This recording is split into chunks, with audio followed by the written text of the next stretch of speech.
Vegas is a problem city for sex trafficking and child prostitution, according to a new report.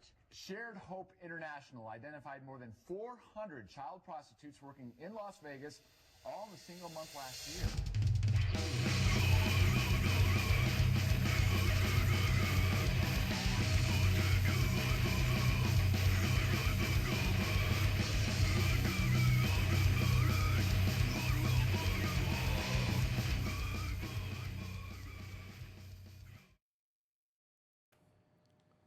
All right, another episode, FormVoltron. That music you just heard, the mighty Medjugorje. And that was No Place Like Home from our last album. We're about to record again, actually next month. And the next album will be out on Horror, Pain, Gore, Death out of Pennsylvania, ironically, in relation to what the conversation is going to be today. And we'll be on tour this week with Fatal Sacrament out of Connecticut. So I'm not going to say the dates or anything because who knows when, people are going to hear this probably after the shows are over, but it's irrelevant. We pre-record, so I'm going to forego that. But speaking of Pennsylvania, I was inspired to come up here, got in touch with Brian, wanted to do an episode as he's instructed me to do. Anytime I have thoughts, let's go up and get it recorded. It's going to be another long one, a long monologue, dialogue, diatribe. And if you don't like it, don't listen to it. Some of this stuff is boring, and one of the problems is, and no one's critiqued me for this, I'm just trying to kind of think if I was in the audience, what would some of the criticisms be? And I think my ability to tie things together, which I stand by, they are all related. I'm not going to back down from that. But I think other people sometimes have, maybe not with this show, but in the past, don't see how I connect things, and they think I'm jumping from topic to topic and not really tying them together. But they are tied together. They are all related, in my opinion. So, before we get to Pennsylvania and what happened with Donald Trump, let's, which I'm sure you're all enthusiastically waiting for, because it is the talk of the town right now. Let's start off. I'm going to start again with the news. And these themes, I've brought these same, I pound upon the same themes over and over and over again. It's like Dave Carroll said, who I have said many times in this show. He's passed away. I'm a huge fan of his. He had a great YouTube channel. And he said all the time, one of his criticisms that he got was people were constantly telling him, you talk about the same thing over and over again. It's always the same thing. And his answer was yes, because my message is, it's consistent, it's on point. I don't waver. I don't change my mind the next day. These are my views. This is my agenda. This is what I'm pushing. So the same goes for me in this show. Again, those who get it, those who are into it, awesome. I'm glad you like it. Those who are not, there's a lot of other shows out there you can go listen to. So let's start. The other day, I was watching the news, and I'm always specific, and you've heard me say this episode after episode. I'm not saying don't be educated. I know a lot of cable news is leaning far or left, and it's maybe under a bigger corporation that none of you trust, et cetera, but you still educate yourself by watching it. You get to know the names. If you listen to talk radio, or maybe you go on the internet, there are news websites. There are still places where you can educate yourself. However, with me, the exception is local news. I believe local news could disappear in this entire country in all 50 states, and nothing would change as far as your education. Local news is gossip. It serves no purpose. It's about 10 to 15 minutes in usually before they even get to the national news, the news that is important. Economic news, foreign policy, national stories, things going on around the country. Most of it is gossip. Most of it is local tragedy, as I've expressed over and over again. I was watching it the other day, and some of you may say, well, why do you're saying don't watch it, but you are still watching it? Well, let me explain. Usually what happens is I'm one of the last people probably on this planet that still watches network television. I actually like it. And what'll happen is I might be watching a show, and the show ends, and I'm in another room, and then the news is coming on before I can run in and change the channel. So I do catch some of it. And I do think I do kind of got to know what I'm criticizing if I'm going to criticize it. So there's that aspect of it too. And there was a show, there was an episode of this news. I don't know if it was Channel 4 or 5 or one of these circus freak channel shows, broadcasts. In this particular story, they deemed it to be sensitive. So the people they were filming, they blocked out their faces. Now, I can't remember. It might have been immigrants that were sleeping at an airport, or it might have been homeless people. I don't remember exactly what the premises was, but they didn't want to embarrass these people, so they blocked their faces out, which is fine. I agree with that. I definitely agree with that because it's consistent with everything I've said in this show about respecting people and their privacy. And just because it's legal to film people in public doesn't mean you should go around filming people and then putting them on television without them knowing about it. Just because something's legal doesn't make it right. Well, I'm kind of laughing to myself watching this because I say, you know, you're blurring these people's faces out of respect. But then the very next story, they show someone's house is burning down. They film the house. They put it on the news. They film people all the time in their faces.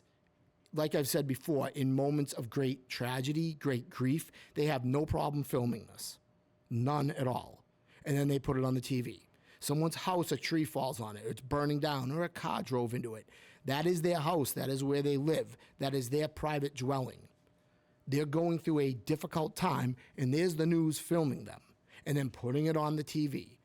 I don't understand how this is socially acceptable, and I've been watching this in my entire life.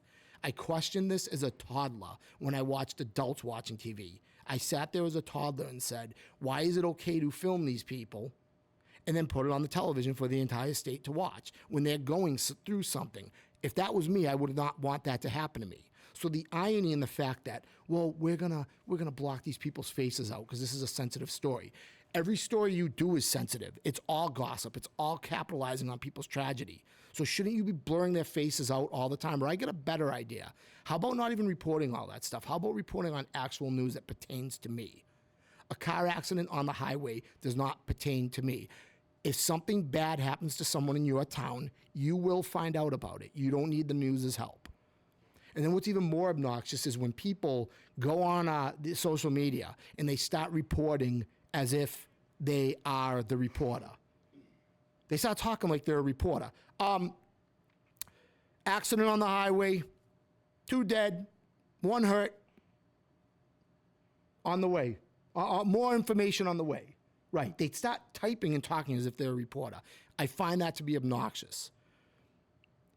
And then these news people, it's the misery train.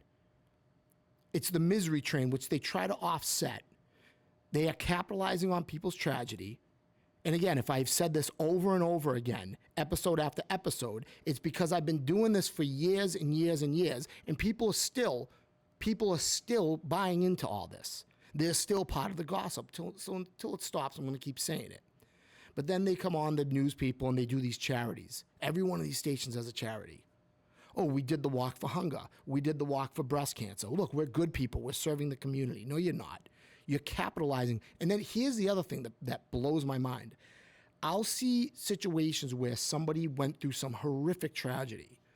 And then a year later, after they were exploited, after the images of their house or their tragedy or whatever was splattered all over the televisions across the state, these people will go and talk to the news reporters who did this to them. And they'll do an interview and talk about the tragedy they went through so that the news can make even more money off of them. And again, back to the misery train. It is constant misery. They use everything to make you miserable. They use the weather to make you miserable. Rush Limbaugh, say what you want about him. He was too right-wing. He was too this. He was too that. Something that he got me wise to, and he was right. Everything is politicized.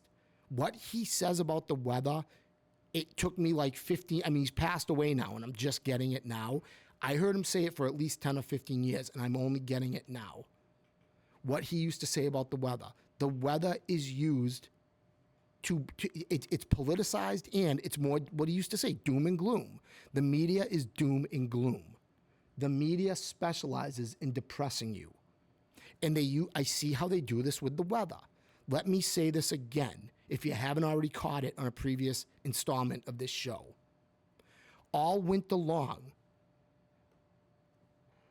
the newscasters sit there and they talk about how cold it is, even though we're in Massachusetts. Have you ever look at the line that we're on the earth?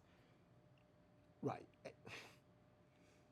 Of course, yes. Look at the line, the latitude line that we're on the earth. Latitude is the sideways one, right? Longitude is up and down, I believe.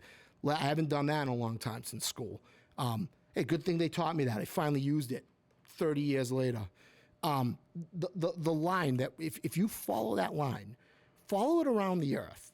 Look at some of the countries that Massachusetts is in line with on the earth. Go around the globe. It is some cold, notoriously cold areas, and we're up in that same category. So it's going to be cold. And if anything, I would argue that it's got, we've talked about this before too. I understand that the environmental thing is used to control people. I get it. But it doesn't change the fact that did we get any snow this year at all, Brian? I mean, maybe a little dusting. Barely. Yeah. I mean, we used to get blizzard after blizzard when I was a kid. The snow is just gone. We used to live in a winter wonderland. It's gone. I've already covered this in other episodes. I covered, going down to the lake right by my neighborhood and just knowing that it was going to be frozen. We didn't even have to check. Those days are gone. So it should be accepted what the weather is up here, the cold, okay? You watch these news people on their hands and knees begging God to make it stop. It is cold. It is cold. And along with that, they obsessively say, we can't wait till the warm weather comes. As spring starts to show, it's almost here. Guys, it's almost here. The warm weather's coming. It's coming. When July finally arrives and you get the first hot day, 2 days tops, it smiles. It smiles. Happiness. The warm weather's here. Hooray. Once you get past that first or second day, here comes the misery train. They will hammer and beat you over the head with how hot it is and how miserable you need to be, and you need to be suicidal. What are you complaining about? Channel 4, Channel 5, Channel 7, NBC, local Boston Fox. What is your gripe? What is your problem? This is what you wanted. You did stories about how people can go to the beach and go on their sailboats and everything's going to be happy. Now it's here and you're crying. You're in disarray. Does anyone in this audience listening to me see a problem with this? Do you see how they do this? Summer used to be happiness when I was a kid. Remember how ecstatic you would be when school was over with? And back then we had 3 months of summer. Now it's barely 2. But that's another story, isn't it? Keep the kids in school. And I called that years and years ago. Now you hear about the school has become the parent. The school is the tool in which the state takes control of your kids. You started hearing me say this 15 years ago. Summer's getting shorter. I used to be out of school.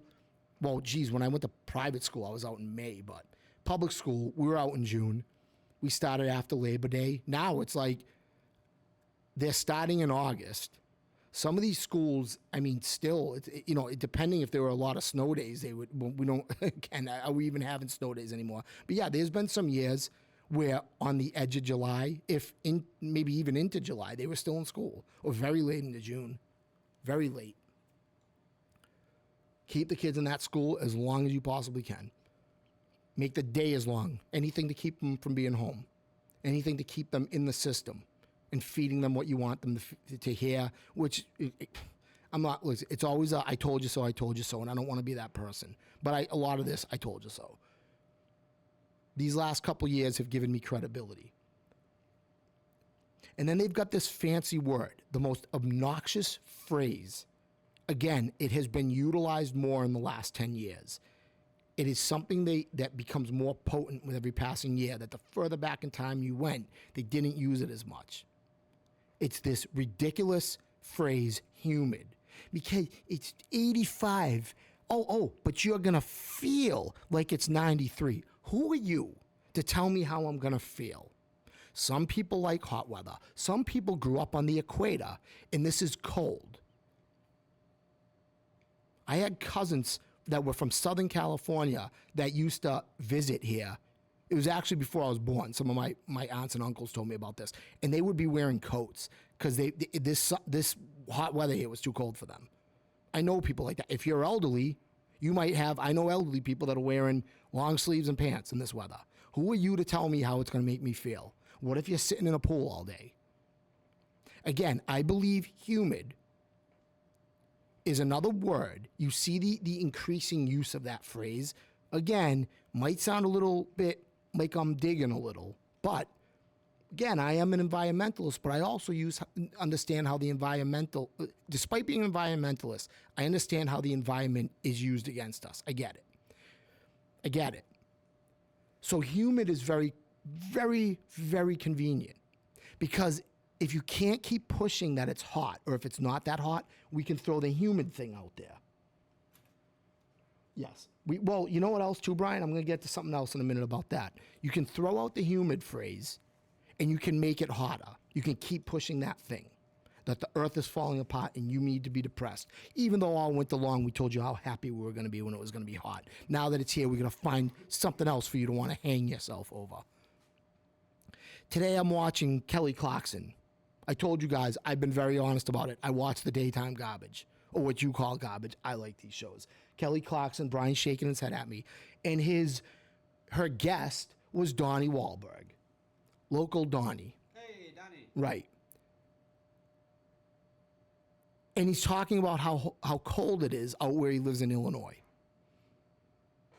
And Kelly Clarkson goes, oh, but it's a wet cold. What on earth does that mean? So now the cold is either humid or not humid.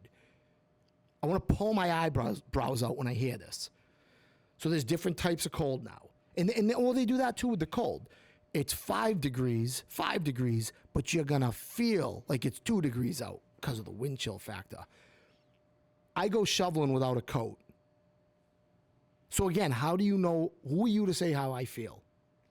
It's this constant, you're going to feel like this, you're going to do this, this is going to make you depressed, this is going to make you happy, there's a disease that you're going to be scared of. And then we'll take the boot off your head for 5 minutes so you can watch the Red Sox. Even when you have fun, we're going to tell you how you're going to have fun.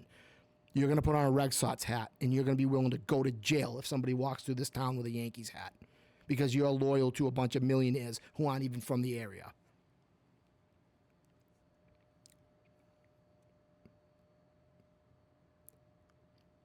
Now, let's move on to what happened with Donald Trump. Let's start with the rudimentary kind of level viewpoint where I'm always coming from.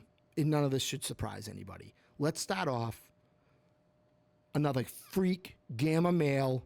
We're already hearing, I swore I heard the other day he was bullied, this and that. I am a sympathetic person.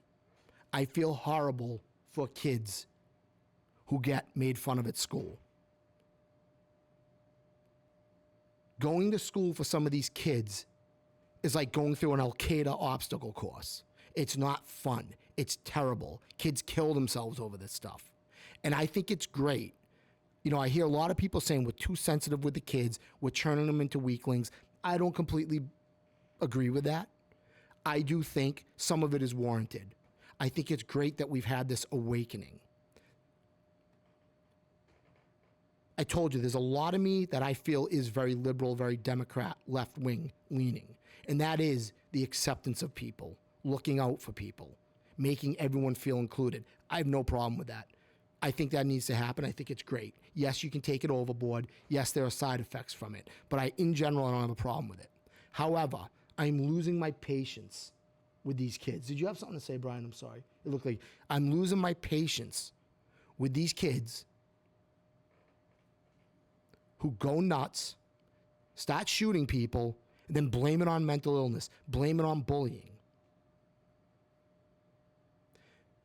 for many, many years. In fact, pretty much since the birth of this country, up until recently, the last 15 years or so, 15 to 20 years, starting with Columbine, we did not have this issue. Now, everyone's going on a shooting spree. Everyone's mentally ill. There were guns everywhere, but everyone didn't behave like this. At what point can you accept the fact that we have created a world where people have no morals? I don't think you have to be mentally ill to do something like that. I think you could just be really angry at Republicans or whoever and start shooting at people. Now, I've already heard this kid was a registered Republican. I also heard his parents registered him as a Republican. Who knows? I mean, we don't know yet. It's so new. I don't know what his motive was. One would think it was anger at Donald Trump. Hearing every day on the news, anyone who votes Republican's a Nazi. Someone who doesn't think like you is a Nazi. I don't know why you're buying into this two-party system anyway. They both have problems. They're both finger-pointing. But whatever your grievance is, why are you acting like this? How have you lost all control to the point where you can plan something like that? And the first thing I said when I saw that, I go, that could have hit someone in the crowd. Well, guess what? It did. And how about Donald Trump? Hitting him in the ear? I mean, I'll tell you what. I used to write blogs, and again, I've been doing this for a long time in different forms. I used to make videos. I used to write articles. And I wrote articles, Brian, and the title of the premise of the article was, I'm going to tell all you Democrats and liberals how to defeat Donald Trump, how to defeat the Republicans. If you do what I tell you, you will win. Nobody does what I tell them. No, in fact, they do the exact opposite of what I tell them. I warn you. I tell you what you're doing is going to push people away. They just keep doing it. That event may have probably won him the election. Him with that blood dripping down his head is going to be on T-shirts now. Now, I don't know what happened in the last election.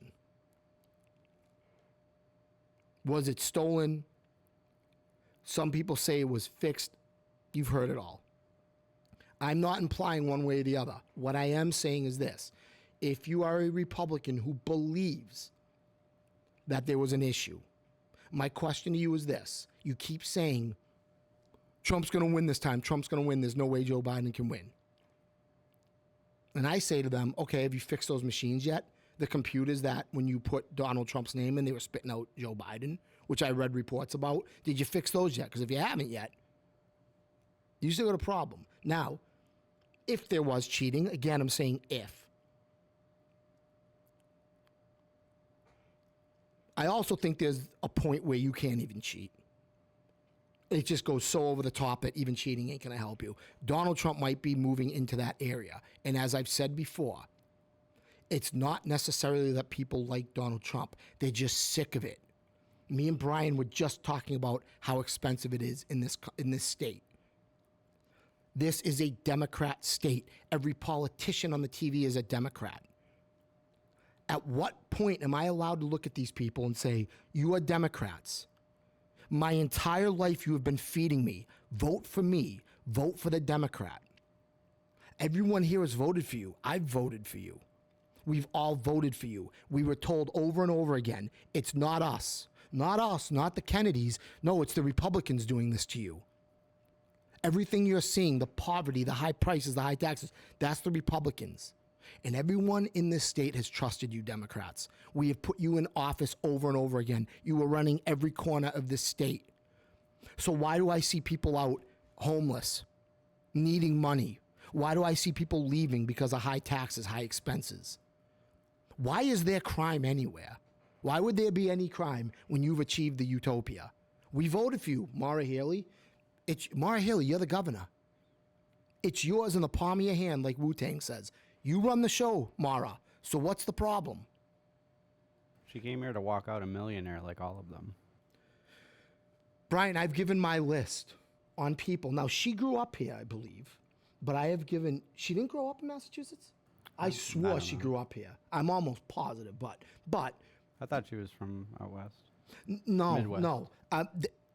Elizabeth Warren's from Oklahoma, I believe. You might have, because I brought up Elizabeth. Well, what I brought up a lot, I guess what I'm saying is, there's a list. I've said the list on here many times, Democrat and Republican. This has been the state where politicians come here, right, Brian, get what they want, get their fame, and then they leave. Mitt Romney, Deval Patrick. That's every politician I've ever seen. Yeah, you're right, but okay, it doesn't make it right. It's not right. Right, it's not right. I mean, it might be every politician, but it's, A lot of treason going on. right, too. more reason for it, why do I always mix her name up? Presley. Is it Ayanna Presley? Did I say her name right? She's also from, I believe, Illinois. Elizabeth Warren, Oklahoma. Mitt Romney originally from Michigan, I believe. People think he's from Utah. I think he's originally from Michigan. Then he went to Utah. Then he had them back to Utah. Deval Patrick, Illinois. I mean, the list goes on and on and on and on and on. Using us, getting what they need. Brian, I've said I'm very vague about what I do outside of here because I don't want problems with people I associate that might have an issue with the show or the things I say. But I've said before, I have a job that is just like, it's not a desirable job. It can be a bit wretched at times. And I can't tell you, I've done well there. I've been there since I was a kid. But there's a lot of people there that are just so miserable, so depressed, so sad that they have to work there. And they say the same thing every time. This is the forced health care in the state. This is the Mitt Romney, the legacy of Mitt Romney. I would love to get Mitt Romney on this show and talk to him about it. I don't think it's ever going to happen. I told you, I tried getting Marty Walsh. I tried getting Gina Raimondo. I tried getting Charlie Baker. Wouldn't that have been great? I had backups, Gavin Newsom, Chris Sununu up there in New Hampshire. But at least Marty Walsh's people got back to me. The rest of them couldn't. Professional phone calls, emails to press secretaries, couldn't even bother. Couldn't even be bothered. They want no part of this. Again, I've had no problem getting guests on here, but when I blatantly tell them I don't agree with these people and I'd like them to have a chance to debate with me, they run. They want nothing to do with it. These people owe you nothing. Now, in some respect, I understand this is a very small show. I kind of get that, but I would at least like an email back, just politely declining. But back to Trump. The other thing I want to touch upon, and it's a theme that I keep trying to escape. I talk about it and then I want to put it down for a little while, but I get sucked back into it again, and it's this. And people are finally starting to talk like me. It's weird. I'm hearing people. Now, again, we're just finding out what happened. You're already hearing it. Why was nobody watching that building, that roof? People are now saying they were yelling to the police. There's a guy climbing up there with a gun, and no one did anything about it. Now, There's again, TikToks of people in the crowd. what's that? There's TikToks of people in the crowd, and you can hear them yelling. Right, Like, right. there's a dude over there. Right. And the Secret Service are just like, oh, Right. ooh. Right. So let's say this. We don't know. I'm not going to play anything. But again, I like playing this kind of game that I always do. But I just kind of hold people for what they say. I personally don't know yet. We're all still learning. But already on the talk show circuit, I had it on this morning. I had to hear what people were saying. People are calling in. This was a setup. They're being critical of the police and the Secret Service and simultaneously implying that some of the police or whatever were in on this. And What do you mean in on it? Because they are there and they take orders. Those orders could be so complicated beyond your knowledge that, they might have a little submission under their mission, you know what I mean? And they'll probably just be like, I was just doing my job. right. And Brian, how many times, again, the same themes over and over again. You and me have touched upon this. We've actually talked about this in other episodes. I don't know if you remember or not. Anybody that says I'm just doing my job, Right. by the way, is probably not doing a morally good thing. Right. And that's a great point, what you made, what you just said. Somebody could have just been, if you are getting the floor plan, you're going to go here, you're going to go here. You're worried about what you're doing. You might not even necessarily know there was nobody up there. So that's a great point. At any rate, the point I'm trying to make is this. Yet again, we have a situation where people are calling in. They've said every law enforcement security force agency you can name is corrupt. The only one left off that list at this point was the Secret Service. Now finally the Secret Service is on the list. They're now criticizing them. They're just on your list now? Not mine. I'm saying the public, the critiques of law enforcement, federal agencies, the corruption, and so forth. It seems now finally added the Secret Service to this kind of. Well, they were list. RFK was denied Secret Service earlier this year or last year, was it? Yeah. Yeah. So I mean, they were talking about it then. I heard that might change now. On the way up here, I heard that Joe Biden actually had a talk with some people to see if he could change that because of what just happened. But again, I just heard that quickly. Don't know if it's true. But the point I'm making is this. Again, I'm hearing people call into these shows, and I've been critical of the local conservative talk show circuit, calling in saying the Secret Service this, there's a problem, implying that somebody was in on this, that the local police that were there were in on it. And then again, in that same show, they start talking about removing Joe Biden from power, about the police and the federal law enforcement agencies are here to protect the Constitution and protect the people first. Again, I ask this question again and again. Which is it?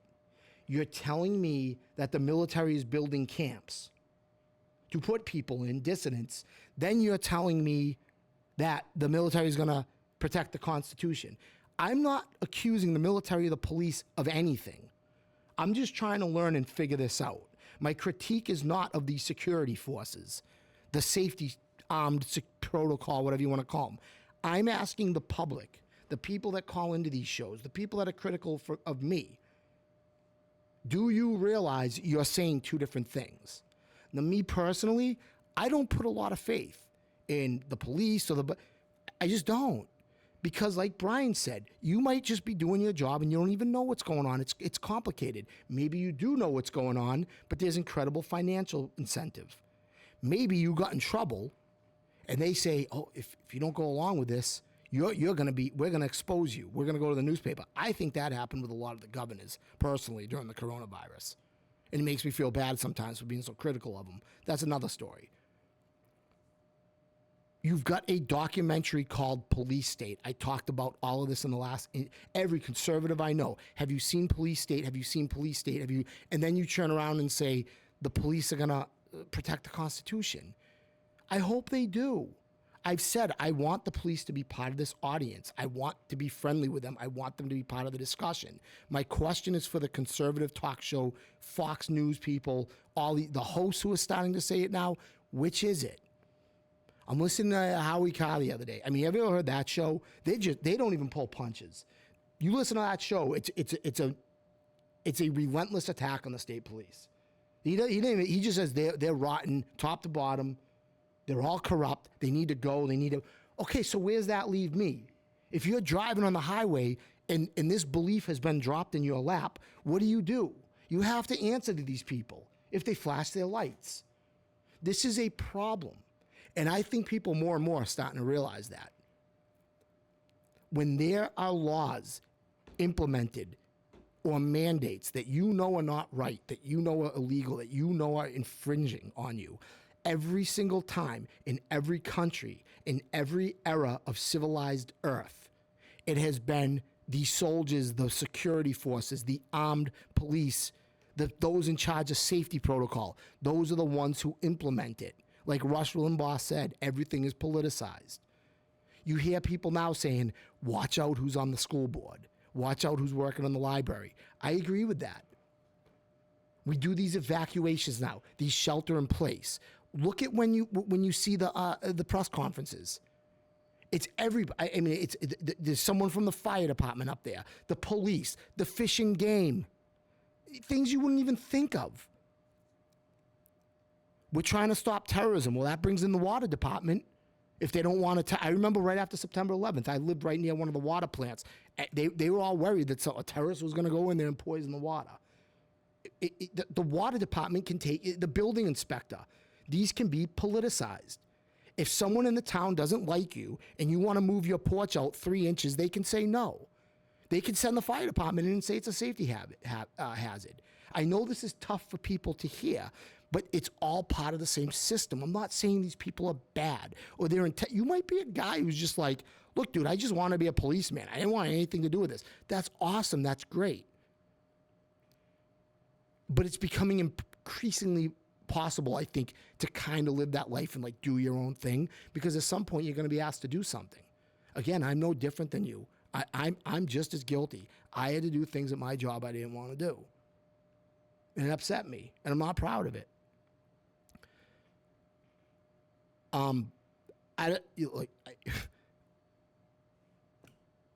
Right wing, left wing, Republican, Democrat. It's I think they all have their pros and cons. Again, I beat up on the Democrats because I live in Massachusetts. It's a Democratic state. But I also know, see, here's my problem with the Democrats. I feel like Republicans, I remember during the George Bush years and, Ronald Reagan talking about Central America and he supports terrorism. We've got enough of that in this country where people were beating up on the Republicans. We know it. We know what their faults are. The thing with the Democrats and what drives me nuts about them, it's like they're pulling a scam. I feel the Democrats are as bad as the Republicans, but they get away with it, and they do it with a smile. The other day, someone said to me, well, would you rather have this criminal? They're talking about, Donald Trump. You can have the criminal. You can have this guy over here. It's Joe Biden. I can give you a bunch of examples where Joe Biden's a criminal. Someone's talking about Donald Trump and he's sexist. What about Tara Reid, who I thought, when that happened, I thought they were talking about the actress. Apparently there was another Tara Reid, who's out there saying that she was, Joe Biden made inappropriate touching. Didn't she move to Russia? Did she? Is that the one? Yeah, maybe. But there's been quite a few examples of people saying that Joe Biden was kind of acting like Donald Trump. Bill Clinton, laundry list of girls. Politician acting like that? Right. No. Laundry list of girls. The Kennedys cheating on their wives. So, okay, fine. I have no problem with you saying what you say about Donald Trump, but why does the sentence stop there? Let's talk about Bill Clinton. Let's talk about Joe Biden. Let's talk about the Kennedys. That's why they dismiss all those charges, because if they found him guilty of some bullshit, they would have to find every other president. Right, yeah, they'd have to go back in time. They'd have to be like, oh, no, now we're fucked. Well, it's kind of like taking the statues down, or like going back and saying, oh, this guy played baseball, he did steroids, we have to erase now. That you're right, you have to go back in time now and like sort all this stuff out.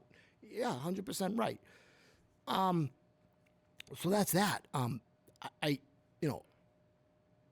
I don't know if what I said today about the shooting is what people were expecting, but that those are my feelings. Again, I'm just exhausted with these. What? Let me say this again about this kid. And again, I'm done. There was a time, and I still am sympathetic to people, to kids being bullied, but I got to draw a line. This kid shooting bullets into and he misses them. He misses them and kills someone else. Do you understand? This is the thing I point out, and this is the irony in all this. You're a concerned citizen who believes that Republicans are bad people, they're Nazis, Donald Trump is their leader, something's got to be done about this. Because you're compassionate and Democrats are on the side of compassion, so we got to do something about this. In your attempt to rid the world of this immoral behavior, you end up shooting somebody who was in the crowd. Good job, dude. And what's another common theme with the bullied, with the downtrodden? They will go victim mentality. Yes, they will go on and on about there's a higher authority that's oppressing them, yet their behavior has done nothing but facilitate a police buildup, more security, more checkpoints, Patriot Act. More Patriot Act. Because a kid like this did something like that. Drawn up by people like Joe Biden in 96. Yes. You have people that are frustrated, that feel oppressed, so they take action, which leads to more oppression. I would never go to a Donald Trump rally. The police do what they do. I'm not criticizing them. Whatever security measures they take, they do what they got to do. They have the right to protect themselves and the people there. I have the right to not participate. I'm not going anywhere near there. I don't want people looking through my pockets. I don't want to go through a metal detector. I don't want to bring someone with me, a family member. Scan your face. Right. I don't need that. Bring someone with me, and now I'm humiliated in front of those people. And the police go, oh, damn, but you don't understand. We got to do this. I get that you got to do this. I get you got to do it. And I'm not going anywhere near it. Go do it. Do it. I'm not going to show up. I want nothing to do with it. I'm all set. The security and the everywhere. Got 500,000 cameras pointed all at us. 500,000 of them, and it still doesn't stop this type of thing. Yeah, there's one pointed on me right now for the show, but that's self-inflicted, private property. I have no issue with that. It's the public security cameras. That's where I have the issue. How we used to laugh at Great Britain, and now our country has just as many cameras, if not more, than they did, if not more. By the way, heard something really disturbing the other day.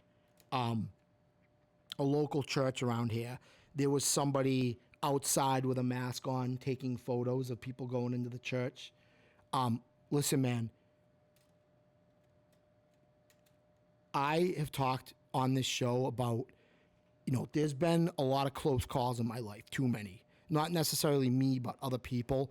I have to have a purpose. A lot of people do. If you have the luxury that you think there's nothing looking over you, my life ain't that great. I need that. Yes, I need that. Some people say, I don't need God to live my life. I don't need, but that's great. I do. And there's a lot of people that I know that go into this church, and someone's out there taking photos. We've got security buildup everywhere, but yet that person, and we know why they were taking photos. We've seen it.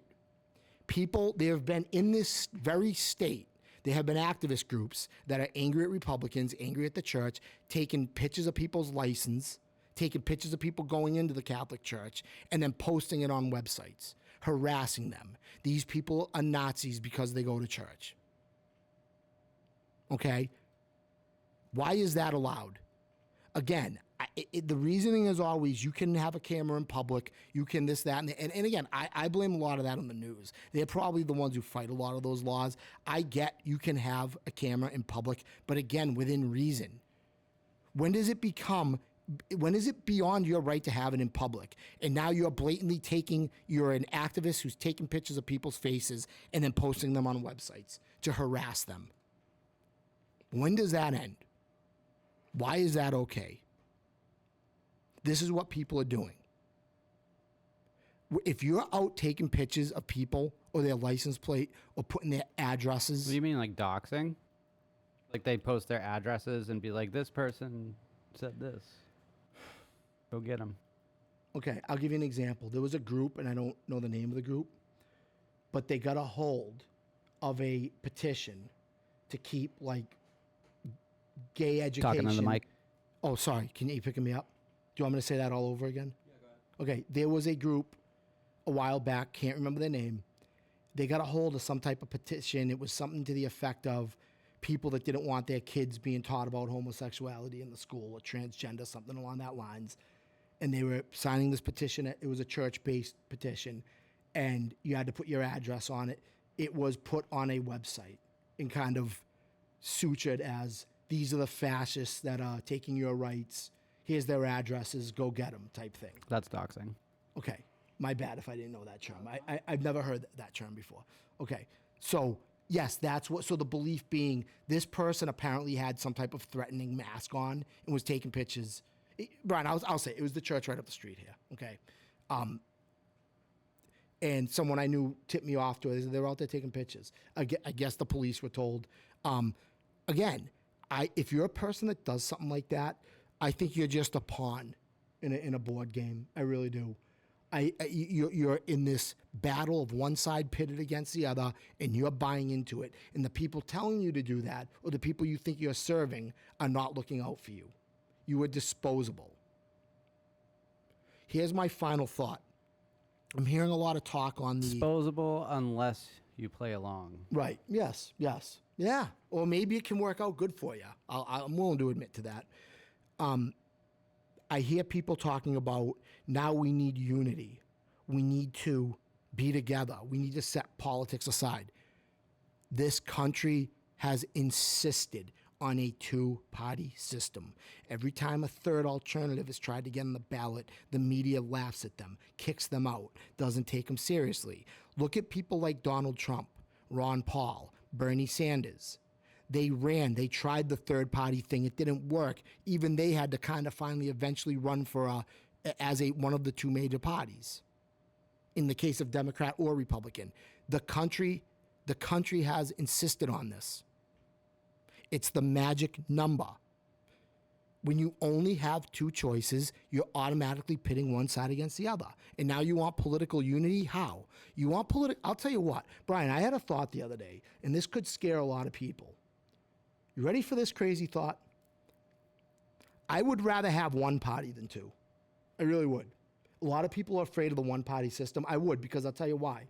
If you had one party, now you're going to have 4 or 5, 6, 7, 8, 9 people with different levels of right and left wing within that party going against each other, and it would actually be based on ideas. When it's the two parties, it's all one side against the other, one side against the other. And then you're just voting for one side, even if they're full of garbage. If you had, Republican or Democrat, if you had one Democrat party, you'd actually have conservative Democrats or liberal Democrats, same thing if it was Republicans. I say either get rid of all the parties or just have one, because you would have more variety with one party and the people running within that party than you do right now with these two parties. Do I have any credibility saying that, or do you think I've lost my mind, Brian? Maybe you don't have a thought on it.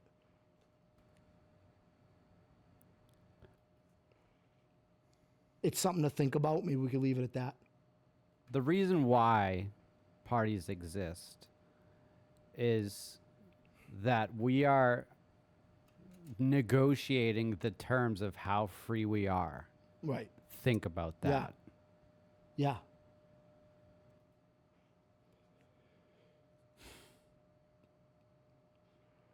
Brian, you know what else I don't understand? We shouldn't be negotiating with anybody about how free we are. Why do we enslave ourselves to our own ideas?